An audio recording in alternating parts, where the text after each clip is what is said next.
Ooh. Hey. Hello again.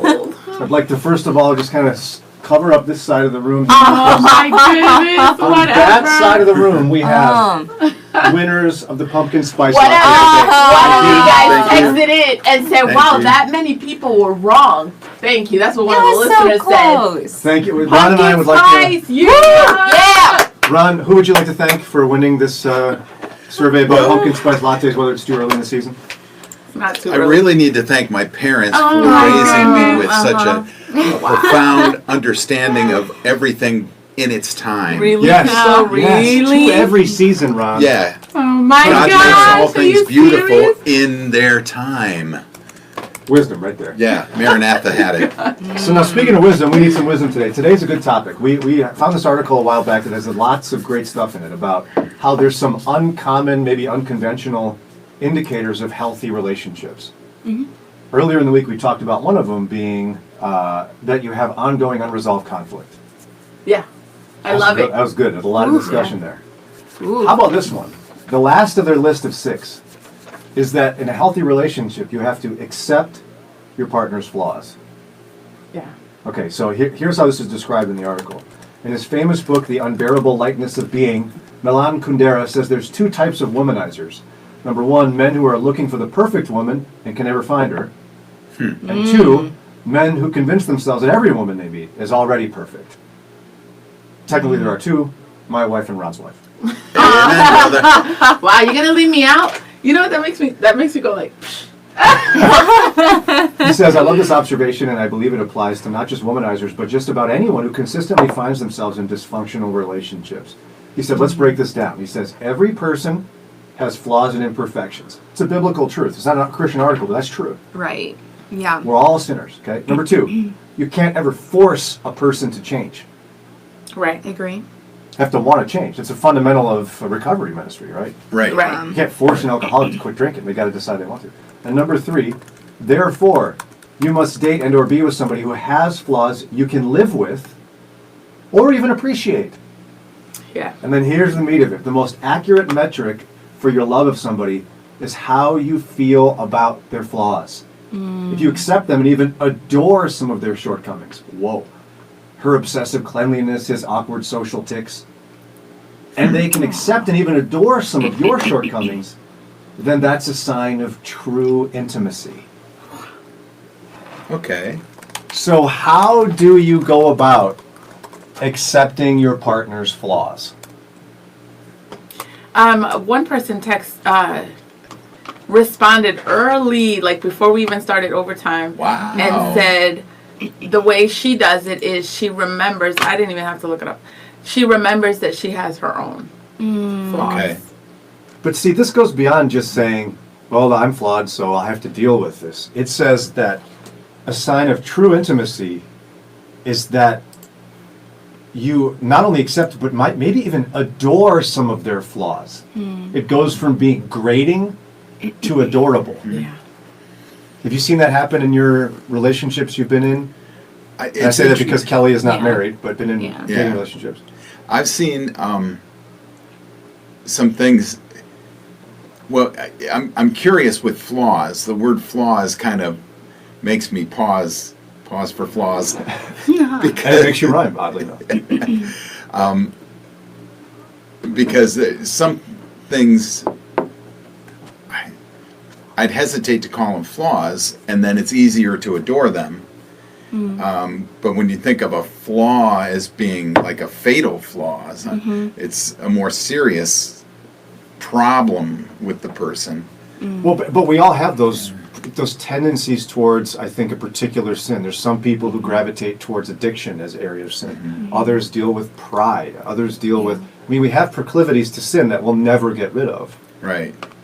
But this is more a lower level, lower severity, Well, I think, when they say flaw. yeah, and it kind of sounds more of like a quirk, which Yeah. is a flaw, but a quirk isn't as, it doesn't sound as negative as like a flaw to me. But I Does can that start make with sense? myself. You want me to do that? Because I think it's Yeah. more than quirks. Okay. I think yeah. so too. Okay, I'm sarcastic.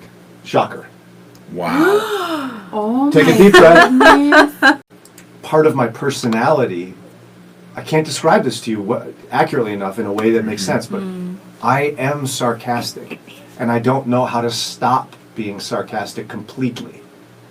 So Sarah has to accept at some level that there will be sarcasm in me. Yeah. Do you see? Is it okay for her to find it adorable? Is that does that help the relationship? You know, Well, but it's not always adorable, though. Can it be? I think so. Can it be endearing? I think so. Yeah. If Funny. it's not My aimed at her. Delnick is a little like that. And He's very endearing. sarcastic. Yeah. He's very sarcastic, but I don't think it's unspiritual. Right. Gary says, "Good morning to Cleveland." Hi, Gary. Yay! He says, 216. not only that, he says, greatest radio station crew. Oh. You must accept their flaws and help them with them, as they should accept yours and help you with yours. Jennifer says, I find my husband's oddities funny and endearing and cute, but not so much his character flaws. Maybe one day, but not yet. I'm sure I would miss some of them if anything happened, but they're not adorable. Now, I hate to pry here, Jennifer, but I'm so grateful for your transparency here. For the sake of discussion, if you'd be willing, okay, what are some of his character flaws? Because that's more, I think, what this is talking about. Okay. And you're not going to be able to change some character flaws. Like there's something, I mean, we're sinners. We can never reach perfection. And we have proclivity towards sin. And it's a little bit about... So I want to know what they are, Jennifer. Sorry, Janelle, but No. At least pick one for us so we can chew on us to better understand it, if you'd be willing. Not only are we sinners, but it's also like I like how they say it's a sign of true intimacy. To love somebody, the most accurate metric for your love of somebody is how you feel about their flaws. It reminds me of something a mentor said about the gospel is to know, I'm going to have to reword it, to know all of you, and still love you. Like the fact that we can rest because we don't got to put up guards with the Lord. He Right. knows. He loved us while we were still sinners. Then how you can bring that into marriage and give your spouse that peace of, you don't have to put the guards up anymore. You don't have to how we do in dating. There is peace and rest in knowing you know all of me, you know me in my entirety, and you love me. I think I can see true intimacy in that. I totally agree, and I love how you reminded us that it is gospel in its Yeah. core. Yeah. That Yeah. Christ accepts us in spite of our flaws. He knows we will not be able to make it, so he died for us. Yeah. It's Yeah. a gospel idea. And we're supposed to. Ephesians talks about, the husband loving his wife like Christ loved the church. The And church some of y'all is are real a hard to mess. love, you know. But A lot of love. Oh, I'm teasing. I couldn't resist. You can just tell. Rod says, you blow off your steam over your partner's flaw moments when they occur in secluded private moments, and then you move forward. Susan, good morning, This is Susan. deep. She Yeah. says, when you Deep. know the source of a flaw, it is easier to find it adorable. So unpack that We for need to us. chew on that for a minute. Yes. Susan, you're dropping Yeah. some truth here. When you know the source of a flaw, it's easier to find it adorable. Okay, so there's lots of depth there. It's acknowledging that our tendency towards particular sin likely has a reason. Something about us in our story, in our past, or whatever, Right. explains it in a way, right? Yeah. Mm-hmm. Yeah. deep. That's deep. So let's just say somebody struggles with accepting compliments, and they're like, it's a flaw to not be able to see the good in yourself, right? Mm-hmm. But is that because they were put down a lot as a Right. kid, right? And so then when you know that they were treated poorly before, and then you watch them poorly accept a compliment, it becomes endearing. You go, wow, you endured so much. It's Yeah. like, I love you. Look at you. You struggle with this still. Yeah. And I love you anyway. Susan is so right on. Yeah. Oh, Jennifer answered. Yeah. Okay. Thanks, Jennifer. The one that comes to mind is his need to explain away something. Example, minor, so I don't put him out there negatively. Yeah, good for you. Yeah. He Yeah. steps on my foot, and rather than say sorry, it's I stepped on it because it was in the room too far. Okay. Yeah. Yeah, I Yeah. can see that. Explain away everything. So, Oh, so in And So knowing that's a minor one, you know how that can play out in a marriage. no, but it's not minor. It's a series of small No, things that her become a major. example. No, her example is Yeah, no, minor. I'm saying knowing how it can manifest itself, how do you accept that flaw? That can debilitate a marriage. But because I have the same problem. It's like when you get in an argument and Sarah goes, Brian, you hurt my feelings, and I go, well, I didn't mean that. Yeah. Here's Or what I'm I meant. sorry you took it Yeah. that To way. downplay Fix her it. feelings. And if you knew what I meant, you'd obviously understand that you interpreted this incorrectly. Yeah. That's exactly what Jennifer's talking about. His need to explain away something. You explain away something that happened in a way to make it not what the person seemed it was, which is dismissive, and it's hurtful. Yeah. So Mike's- how do you make that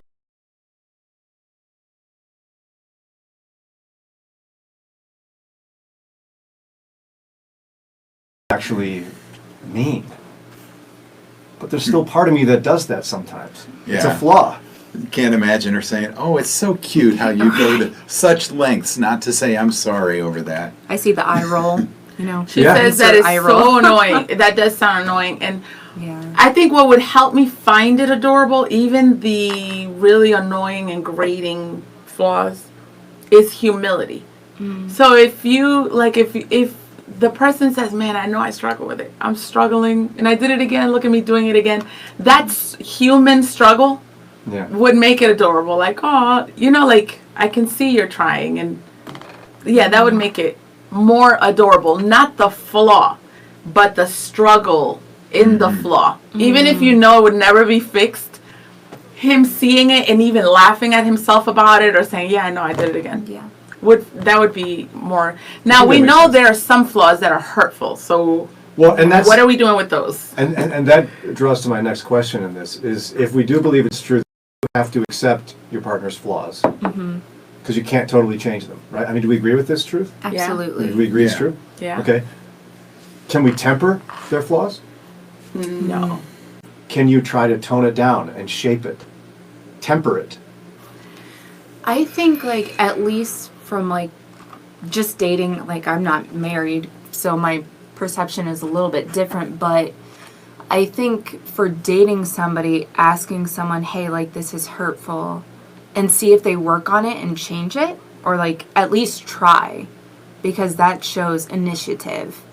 But if they aren't doing anything to change anything, then that's kind of a sign for me that there's almost like no care, in a sense. Yeah. We have to, because of things I've seen. I don't want to tone it down and make it like hard, but I know some people are there. Like this texter said, what do you do when your wife refuses to let go of always being in control? There, you can't change people sometimes, you know, or make them work with you, you know, or I'm thinking of like my mom. My dad was an alcoholic, you know, and she's a Christian and he wasn't. There are some things you just can't change, and like a person won't work with you with because their worldview is different. So yeah, But see, to say you are already married, to say accept the flaw. Yeah. But that's where I only partially agree with what this person is saying. Again, it's every person has flaws. You can't ever force someone to change. Therefore, you must accept their flaws and live with them, even find them endearing or like adorable or whatever. Here's where I don't agree with it. I think we can and should temper our spouse's flaws. Okay, give in the examples I gave you. Let's not forget I can give you with alcoholism. me. Let's say control. Some people are controlling, Sure. and it's not abusive, but it's a problem.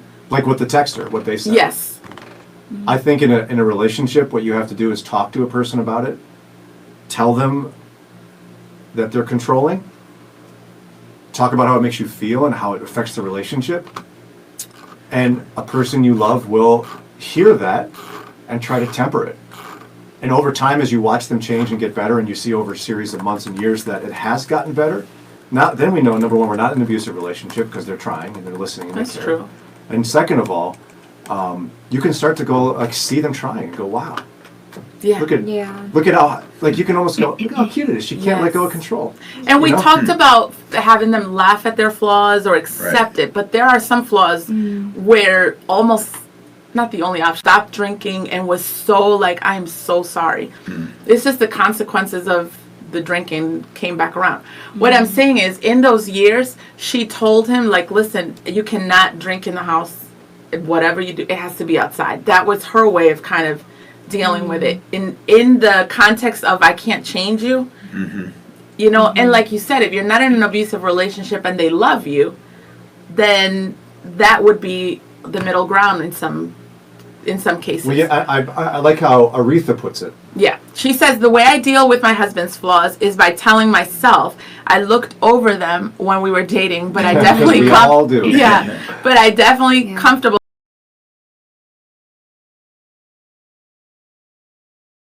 Yeah. Right. To go, well, I love her. I don't want to hurt her feelings. Therefore, I have to temper this. She knows I'm never going to stop being sarcastic. I can't. It's like one of those things I'll never overcome completely. She also has come to see that there's times when it's actually quite funny and endearing. Yeah. But now I can see that I've tempered it when I watch one of my sons, who has that same proclivity towards sarcasm, figure out the boundaries. Yeah. He doesn't know them. And I can watch him go, ooh, oh, that's not funny. I know that some people are listening, some people who are married to people that don't need to hear this, because there are some who would say, oh, see, I told you, you got to love me with my flaws. You know, so what do you do with that?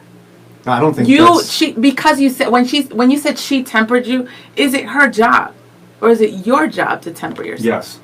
We accept your flaw, like our spouse's flaw, but what is their job? Is their job to say, okay, you're accepting me with my flaws? I think unconditional love acknowledges and accepts flaws. But at the same time, if we're looking at this scripturally, right, I'm thinking right away of the tension between when Paul said, what I want to do, I don't do, and what I do, or what I want to, you know what I'm trying to say. Yeah. He's doing the wrong things and he doesn't want to do the wrong Yeah. things, and he can't Yeah. help it. Yeah. And God loves him anyway. But he's living in the tension of trying not to do those things. Yeah. It's God calling us to be holy, knowing we can't be. He knows we can't be, because he knows that Jesus came so that we could find eternal life, right? He made us acceptable to God, not our behavior. And he still expects us to try. Yeah, Right. to try. And so shouldn't that be reflective in our relationships, that we know our spouse can't be perfect and can't get rid of a Yeah. flaw, but they ought to try. Right. And we ought to try to help them. Right.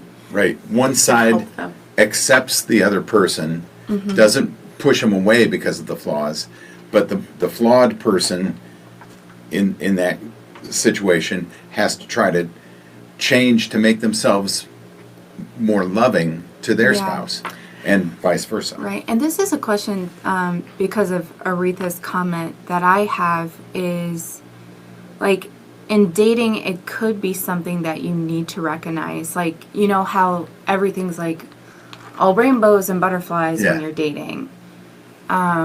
Because I know that in like a past dating relationship, I actually got very hurt by their flaws because it was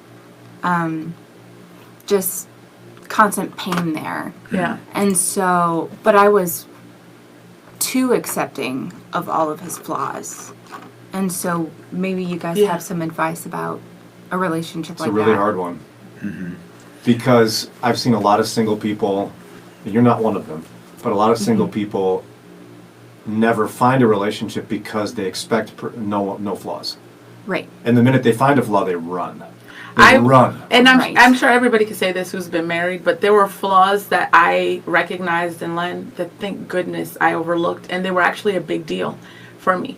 But it was his attitude. He literally said, I can spend my life trying to be everything you need. Like, you don't need to look outside of me. So it's that thing of, if that's what you need, I don't have it, but my heart is, I'll grow. Like, you know, so like, there are some that are you don't compromise on. But it made me, with the ones that are like preferences in terms of flaws, like, oh, this bothers me, I don't know if I can live with this. If it's somebody that loves the Lord and loves you, and their attitude is, I'm going to try to like work on it, and we're both doing that, it makes it easier to say, you know what, I'll live with this flaw. Like, we'll just... And that's right? the condition of the heart, of like, I know it's a flaw, and you know I'm never going to be perfect, but I'm going to try. Yes. That's one thing, versus willful, unrepentant sin. Got it. Yeah. Like, it's sinful to hurt your brother. right? That's Right. sinful, or your sister, or whatever. And so if somebody's hurting you, you tell them, and their response is, "No, I'm not. You need to accept me for who I am." Right. That is not that's not healthy. It's not going to lead to And intimacy. it's not love. It's not love. Yeah. Yeah. True. Right? Yeah. Yeah, thanks, guys. Rod says flaws are character quirks that can be annoying, whereas failings, drugs, alcohol, etc., are character destroyers. That's a good distinction. So maybe the alcoholism is not a character flaw. However, we all have both, though. I don't want to minimize flaws and call them quirks. Quirks is like, Brian turns the lights on and off twice because he wants to be sure they're off. Or every night I check the stove to make sure it's off, which is so weird. But I make sure all the burners are off. That's quirky. That's OCD. It's kind of, so that's quirky. Yeah. But Brian doing sarcastic things that hurts his wife's feelings is not quirky. It's a flaw. It's a mean. Flaw. One thing I'd like to add towards Kelly's comment Yes. was that when you're dating, that is natural. You overlook so much. Yeah. Right. And so that's the important, like for you to have the girlfriends, Yeah. the posse that's going to check him out while you're all wrapped up in your infatuation. And they're going to be watching and saying, boy, he didn't seem to react like he should to her. He's doing this that you should be aware of. And then they'll come to you and say all those things that, Right. and you, because of the relationship you have with them, you know for your best interest, and then you won't be mad that they're trying to shoot down your relationship. Yeah. Yeah. Look at that. David just shared the video. Definitely. David, you're the man. Thank you, Thank you. David. Yeah. Thanks, David. Shout out to Dave. Did? One thing was said today by a listener or a guest. I think it was, I don't know.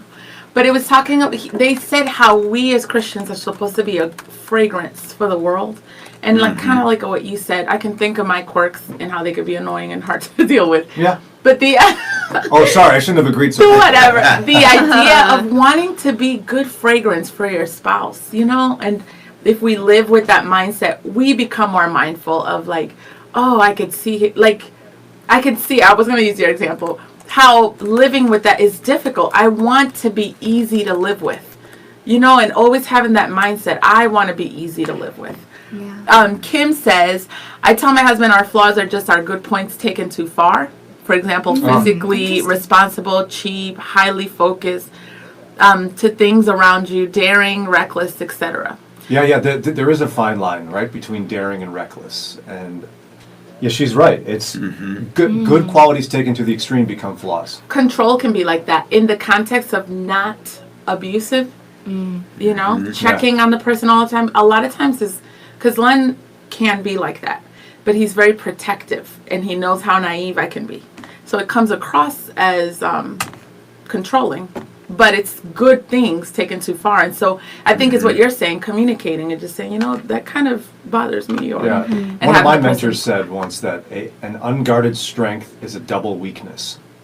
Oh. Isn't that Like good? that. Yeah, That's you have to nice. sit on it for a minute. Yeah. And it's like, there. Yeah. It's the same thing that the person on here said. It's like it's good to be organized. It's bad to be controlling. Yes. It's organization that consumes you and crushes other people is destructive. But in and of itself, it's not bad. Wow. Yeah. Jennifer, I will say I don't harp on his flaws since I love and accept him, and I know my flaws grate his nerves too. Plus, when I grumble, my mom reminds me of all the wonderful things he does and is. She speaks from a place of having been married for 43 years and now missing my dad's flaws. So I try to put it in that perspective. Isn't that the truth? I've heard that so many times from I people. bet you your sarcasm will look really cute when you're missing. For Sarah, no. What, you got something planned here? No, I'm gonna help Your her out. insurance. But- Yeah. No, I've heard people say that a lot when they've lost a spouse and they've been married many years. Yeah. One of the things they miss the most are their flaws. You heard that? Yes. Like their quirks and their Yes. flaws. They go, oh my goodness, it was so. Yeah. Then it drove me nuts, but now I miss it. Yeah, there's nobody to pick up after and Yeah. all that. Montina says, how do you handle when your spouse's fault is finding when it comes to others, but they totally can't stand it when their faults are highlighted? How do you handle it? You say that exact thing because I think many of us do have that problem. I have that problem. I have an amazing ability to find other people's flaws, and I hate it when people point out mine. It hurts my feelings. Sarah's worked with me on that slowly over time, patiently. Forced me to get into a position where I will hear her and believe her about what my flaws are and admit what they are. But it's a long, slow process. But I don't think anyone likes being told what they're bad at and what their Right. flaws No. are. And a lot of it's how we tell them.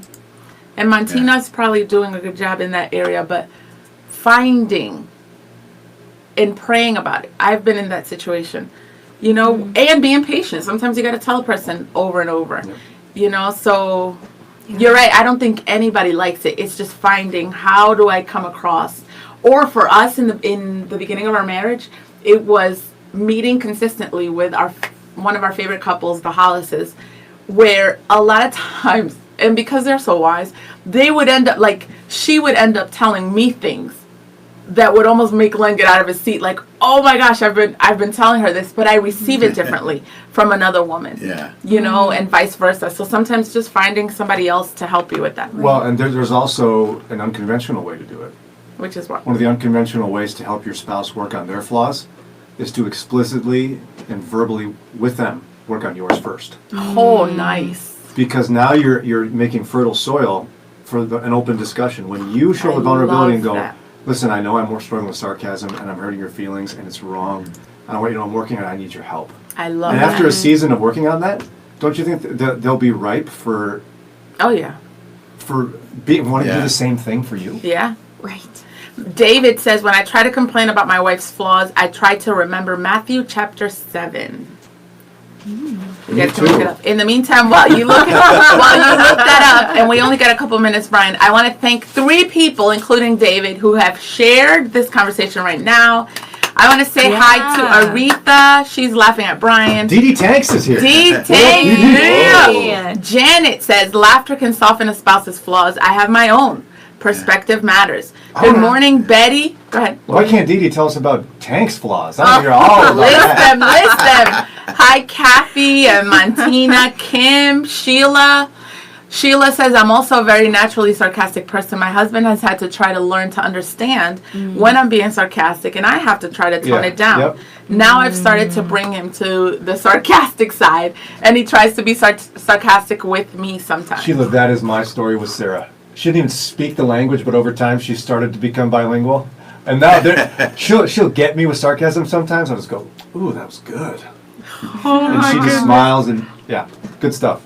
Hey, I think we got to go, though. Yeah, we got to go. Yeah. We got to go. Thank you, and continue the conversation here. I love to see how people have been engaging already. We love you, Betty. We love Oh, you. Betty, you're the best. Yes, And just for the awesome. record, Ron and I would both like to state that Pumpkin miraculously- spice, yeah. No, I miraculously. don't know where you're going. I know what you're doing. Go ahead. With a pure, just act of God miracle, our wives happen to be the 2 women that have no flaws. Have no. Dan and Sarah. Yeah. Oh my goodness. Bye, Jennifer. Bye, Montina. Bye, Betty. Rod.